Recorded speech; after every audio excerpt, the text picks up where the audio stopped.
আচলতে আজি আপুনি এখন ধাৰাবাহিকক লৈ পেলাই যি প্ৰতিবাদ অসমৰ বিভিন্ন মাধ্যমত অসমৰ ৰাজপথত দেখিছে সেই প্ৰতিবাদ কিন্তু এদিনত হোৱা প্ৰতিবাদ নহয়। আজি অসমীয়া মানুহৰ অসমীয়া হিন্দু সমাজৰ ভিতৰত সোমাই থকা যি ক্ষোভ সেই ক্ষোভৰ বহিঃপ্ৰকাশ। কিমান সহ্য কৰিব পাৰে এটা জাতিয়ে? সমস্তখিনি দি দিয়াৰ পিছত যেতিয়া সকলোকে আমি আঁকোৱালি ল'লোঁ বিভিন্ন প্ৰকাৰে বিভিন্ন ধৰণে যিটো জাতি জনগোষ্ঠীয়ে যি ধৰণে বিচাৰিলে যি ধৰ্মই যি ধৰণে বিচাৰিলে সেই প্ৰত্যেককে অসমীয়া জাতিয়ে অসমীয়া মানুহখিনিয়ে আঁকোৱালি ল'লে। কিন্তু সেই মানুহখিনিয়ে কিয় এবাৰলৈকো অসমীয়াৰ নিজৰ জাতীয় সত্তাটোক জীয়াই ৰখাৰ ক্ষেত্ৰত তেওঁলোকেও যে কিবা কৰিব লগা আছে সেই কথাটো তেওঁলোকে এবাৰ হ'লেও কিয় চিন্তা নকৰিলে? তেওঁলোকে কিয় বাৰে বাৰে অসমৰ জাতীয় সত্তাত বা ভাৰতীয় সভ্যতা সংস্কৃতিৰ মূল আত্মাত তেওঁলোকে আঘাত কৰিব চেষ্টা কৰে?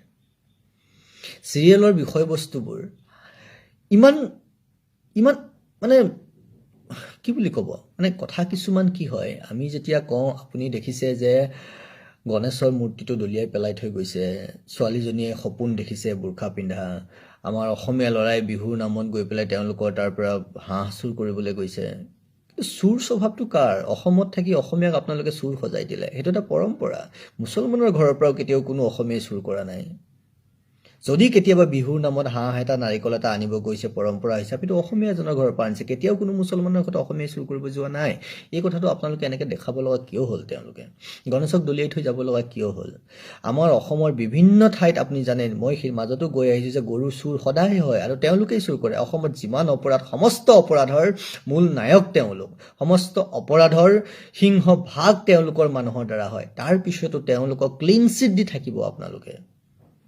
তাৰ পিছতো তেওঁলোকক দুৰ্বল, তেওঁলোকক আমি আঁকোৱালি ল'ব লাগে, তেওঁলোকক কিবা কৰিব। আৰে তোমালোকে আমাক সদায় তাচ্ছিল্য কৰি থাকিবা, নস্যাৎ কৰি থাকিবা। তোমালোকৰ যি এজেণ্ডা সেই এজেণ্ডাবোৰৰ কথা ইতিমধ্যে মই ইছলাম আৰু কোৰাণৰ কলংকিত কথাবোৰত স্পষ্টকৈ লিখিছোঁ। তাৰপিছতো আজিৰ অসমীয়াই বুজি পোৱা নাই, তাৰপিছতো আমি বুজি পোৱা নাই। কিন্তু এতিয়া এই যে আমি বুজি পোৱা নাই, বুজি নোপোৱাটো আচলতে আমাৰ উদাৰতা, আমাৰ সৰলতা। আৰু এই উদাৰতা আৰু সৰলতাক মই বিভিন্ন সময়ত কৈছোঁ, এক শ্ৰেণীৰ মানুহে ঔপনিৱেশিক চিন্তাধাৰাৰ এক্সক্লুচিভ হৈ থাকিব বিচৰা এক শ্ৰেণীৰ মানুহে আমাক সেই সৰলতা আৰু উদাৰতাটোক দুৰ্বলতা হিচাপে ব্যৱহাৰ কৰিছে। কিন্তু আজি তাৰ প্ৰতিবাদ দেখিছে।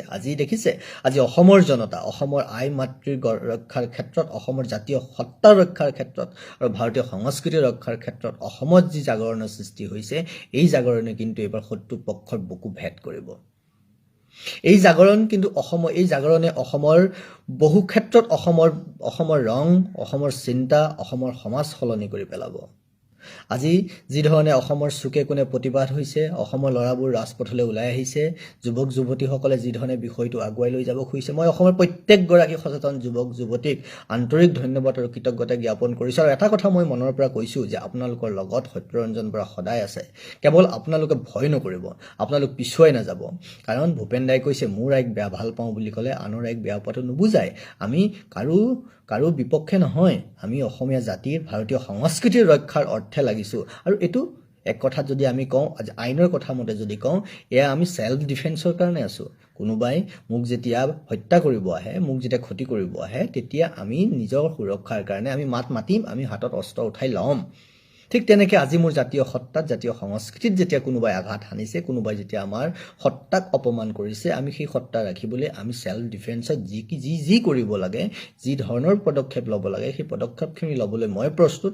মই সত্যৰঞ্জন বৰা তেতিয়াও কৈছোঁ, মই আপোনালোকৰ লগত আছোঁ, মই অসমৰ ৰাইজৰ লগত আছোঁ, অসমৰ চিন্তাৰ লগত আছোঁ। হিন্দু সংস্কৃতি, অসমীয়া সত্তাক প্ৰতিষ্ঠা কৰি অসমীয়া হিন্দুৱে যাতে নিজকে সমাজত আগুৱাই লৈ যাব পাৰে, তাৰ কাৰণে মোৰ জীৱনৰ সমস্ত সময়খিনি, সমস্ত ব্ৰত মই আপোনালোকৰ ওচৰত দিছোঁ। আপোনালোকে মাত্ৰ সহযোগ কৰক, যি ধৰণে কৰিছে এই যুদ্ধখনত যাতে আমি আগুৱাই যাব পাৰোঁ, জড়িত হ'ব পাৰোঁ, বিজয়ী হ'ব পাৰোঁ। প্ৰত্যেকজনক, অসমৰ প্ৰত্যেকজন মানুহলৈ, অসমৰ প্ৰত্যেকজন সচেতন যুৱক যুৱতীলৈ মোৰ এইটো আহ্বান।